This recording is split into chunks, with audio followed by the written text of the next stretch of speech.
Welcome back from that segment. We have a guest in the house already. We have Comrade Austin Agada. Comrade Austin Agada is the APC chieftain, Benue State. Welcome to the studio, Mr. Comrade Austin. Good to have you. So we'll be talking about the Buhari's first term assessment. We'll be assessing the Buhari's first tenure, and then down to commending his achievements. And then also we will be going straight down to the second tenure and the expectations from Nigerians. Now, talking about the first tenure, Comrade Austin, the command headquarters, the military command headquarters was moved to Maiduguri. Will you say that is a good one? Will you say so far it would have been different if it was still here? Will you say so far it should be commended, I should say? Yeah, it was a nice decision by Mr. President to have ordered that the army chief move the operational headquarters to Maiduguri, because you see, that was the airport called the place at which the Boko Haram had its activities tied to. That was the operational place. So taking the military base down to that place, just like taking the war to where they are, So if you could remember, before 2015 that President Buhari came on board, the insurgents, the Boko Haram, was already taking over the North Central. It has taken over the Northeast, Northwest, down to the North Central, and going into the Southeast. So the coming of Buhari and its operational plan in terms of crippling the insecurity or the insurgents at that time was the best for the country. Okay, sir, in your assessment, how would you assess the president's first tenure? How would you assess it? Give us, a range of what you would assess the person.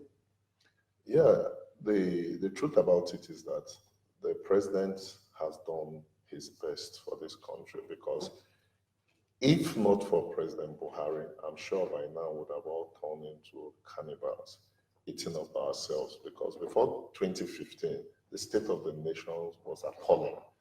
So the truth about it is that even as much as the expectation or the clean high expectations were not met totally, I'll tell you averagely, the president have done credibly well, because it only can be a man of political will, strong character, that would have achieved what President Buhari have done. Okay, if you said the president have done well in his first term in the office, what do you have to say about the herdsmen killing, the security? Because I think the security issues is on rise. And the high rates of kidnapping, in the ending of this in Kaduna and of course Zamfara. Yes, you see, in war, there's what they call deceit in war. When the president came on board, there was this issue of Boko Haram, which you all know, which everybody was crying in the FCT. It was almost taken over everywhere, roadblocks everywhere, by military, by police, and all of that. So when the president came on board, you saw that eventually they ran back to their shell. And that deceit in war, they had to come in another fold. And that is why you see the spate of kidnappings, you see the spate of herdsmen killing, and that's why some of us, most especially, Benue State, where I come from, was most hit in these circumstances of this thing. And some of us said, no, it's neither political or there are things behind the scene. And let me tell you, politicians cannot be absorbed in this one-tone crisis going on. But I believe that the president is doing his best, and I believe that the president will get it, that in no time will live in total peace in this country. On the note of infrastructure and of course the agriculture, we won't deny the fact that the APC administration from the first tenure has invested hugely in that aspect. So do you think it has failed? Do you think there's been some achievement on that note? Yeah, very well. So major achievements? Very, very well. You see, before now, if you recall, you know that most of the rice we eat in this country are imported. And those rice, the truth about it, one fact people did not also know is that those rights are old stock from those Western countries that they push into Nigeria. They are not fresh ones. So if you look at it now today, you see the massive revolution taking place in the agricultural sector where everybody have come back to farm. You see that even if you go down to the villages, you notice that even the farmers, the core farmers in the villages are becoming millionaires. They can borrow you money if you wish. That's very good. Okay, so that takes us to the president's first tenure. We had issues that arise during his first tenure, where we had people saying that the president wasn't respecting the rule of law, in the sense there were some people that were meant to be granted bail, and the president didn't. What take do you have to say on that?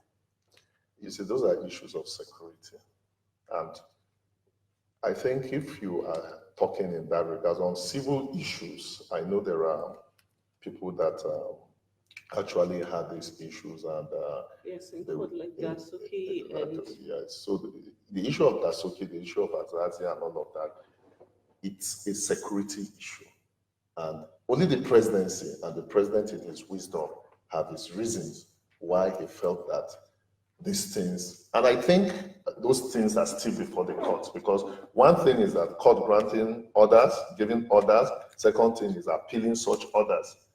You know, so until now, I'm sure the case has not reached the final appellate, which is the Supreme Court, that has the right to say, okay. But you and I can agree that if someone is granted bail by the rule of law, Yeah. the person should be granted bail. That's what I'm not a lawyer. I'm not a lawyer, but I expect that we should, if you say the president, does it mean that the presidency wasn't obeying the rule of law? It was above the law. So what if it's an issue of national security? Does that person, because you saw the case that happened with the Kalu, the IPOB guy, you know, even after they grant him bail, some people undertook that responsibility to shorten him. He has run away, putting them in trouble. Every fact and things within him that they need to get from him today, he's nowhere to be found. Some say he's in Israel, some say he's here, they say he's in UK, you know. So the issue of security is something that we must take critical look. It's a sensitive matter that everybody does not jump into those things. So under the Buhari's administration, someone who is being held for issues of security and probably granted bail by the court, left the custody of the government and is nowhere to be found. Should we then say that there is an achievement? Because this is a threat to national security, the IPOB and according to the Buhari's administration. So should we then say that there should be a cause for worry on that note? Because he's nowhere to be found. A nation as Nigeria is, I don't know. Yeah, you see, whether we like it or yes, there are saboteurs, internal saboteurs in every organization or team. Even in your organization here, you could have saboteurs. But the truth is that had they been the Buhari's administration insisted in holding down Kalu as at that time, there would have been these high clamor by the Easterners saying that it was high level of injustice and a distance against their people, you know. But that little opportunity saying, okay, let's free him. You saw what has happened. He has gone into thin air.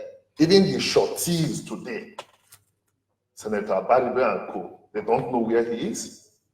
Okay, so talking about the Easterner, we have times where the Ohanese group came up and say that the government of the President Buhari was biased, that they were appointing people based on cultural, discrepancies. And what's your take on that?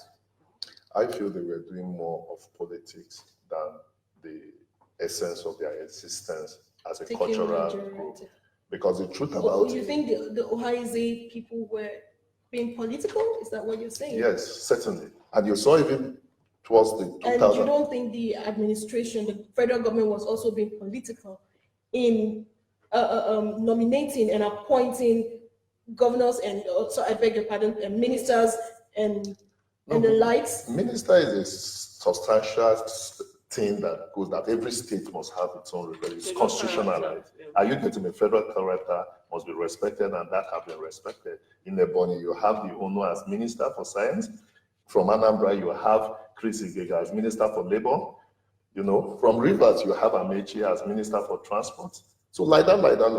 But the truth about it is that we must stop this issue of using ethnicity to override the generality interest of the people, because of course there is no school meant for the Igbos, there's no school meant for the Yorubas, there's no school meant for the Hausa. So we all go to the same school, we all go to the same Are market. you now trying to say that it is political for the Igbos to come out and say that the Buhari's administration is not being fair to them from the East? Yes, I said that with all boldness because you could see that most of them there were deep into politics. And you saw their endorsement even in the 2000, geared towards the 2019 election, where Ohaneze will come out to endorse a candidate.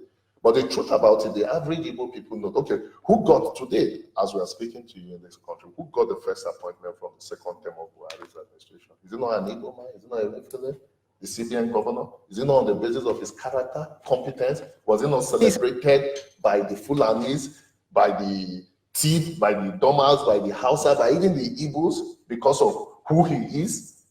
So it's about capacity, it's about capability. But let's digress down to corruption, the issue of corruption. Still in this Buhari's administration, yes, we expected more, but we got more.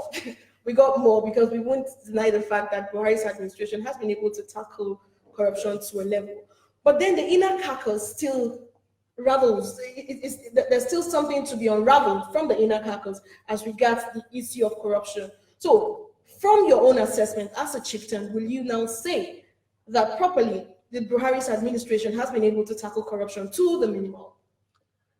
Yes, you see, the issue of corruption is a big monster on its own. You understand? Whether you like it or yes, in every nation that corruption has eaten deep, like that of the case of Nigeria, you must see corruption fighting back. And that is why you even see the specter of insurgent violence and all of that. But the truth about it is that Buhari, in the areas of corruption, which you also attest to it, have done credibly well.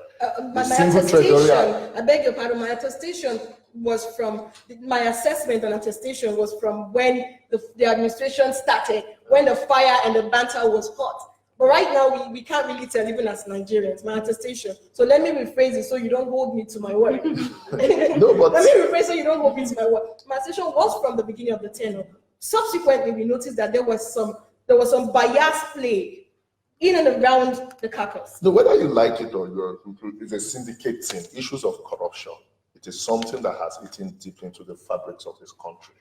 And it will only take a time. Yes, you can reduce it maximally, but you cannot totally eradicate it as at now. Even China, you see cases of corruption, even where the penalty for corruption in China is death by hanging. So the truth about it is that the Buhari administration is doing well. The pedals they have put on place, like the single treasury account, have really helped in the civil service to creep some levels of corruption there. Like that. If not in the time of Buhari, where have you seen them coming to say this is how much we have been able to recover from whistleblowing? 600 and something billion. That's why it's commended from the beginning of. Okay, so that takes us to the second tenure, which we are all excited about, which of course I'm not going to say the handover, he's going to take over on the 29th of this month, which is exciting. I am excited because of the salary increase for civil workers, the 30,000 minimum wage. Yeah. Tell us, what are your anticipations? What do you expect as a chieftain of APC? What do we expect from your party this time for this? You see, there's no gainsaying that the APC, as a political party, under the watch of Mr. President Muhamadu Buhari, meant well for this country. And the truth about it is that they are determined. And I will encourage the president that the second term should not be about federal character. It should be about competence, just like how Emefiele, the CBN governor, was celebrated If an Akume from Benue can do the job, give it to him. If an Amechi from Rivers can do the job, give it to him. What Nigerians want is to see that Nigeria is moving and there is forward. We are tired of this stagnating, this thing, telling tales and stories now and then. We want to move forward. So the truth about it is that consolidation of the first tenure in this second tenure is highly, very important for the president. Let him not miss track to say he's looking at it. He should consolidate on what is on ground, but he should consolidate with the spirit of those that believe in his person and the spirit of those that believe in the founding fathers of Nigeria, the Sardanas, the Azikiwe, that the Awolowos, that what matters is about Nigeria, So for me, the president is doing well. So he should consolidate on the power sector as he's doing. His corruption drive, anti-corruption drive should not be left out. Are you getting me? The educational sector, most importantly, the unemployment. He has to look into the issue of unemployment because youth restiveness have caused. So the issue of Peace Corps is very important. They should revisit that bill because it was a bill that was laudable in this country. Everybody were happy that that bill was on board because it would have reduced substantially the issue of unemployment. So the issue of unemployment is very important. So I want to tell you people, Nigerians, that we should pray for Buhari. We should pray for him because he meant well for this country. And I believe that by God's grace, he will take us to that promised land. On the education sector, we will digress a little from corruption on the education sector. From the first tenure, there was not much emphasis on the education sector. So should we expect more from the Buhari's administration on the second tenure? Yes, certainly. How much should we expect as an APC chieftain? No, even from assessing their first tenure and looking forward into their second tenure, education was one. There is really nothing too much to assess from the first tenure. Yes, education. That is because if you recall, when the president came on board, there were issues of insurgents facing us. There were issues of the economy dwelling, and all of that. So if he goes about putting all sector together, and at the end of the day, he fails, what happens? So I'm assuring you that the Minister for Education have done creditably well, at least have maintained a high level of achievement in the sector. And I believe that in this second tenure, education is one of the key areas that the president is looking out to. Okay, thank you so much. God bless Nigeria. Thank you so much, Comrade, for joining us on this segment this morning.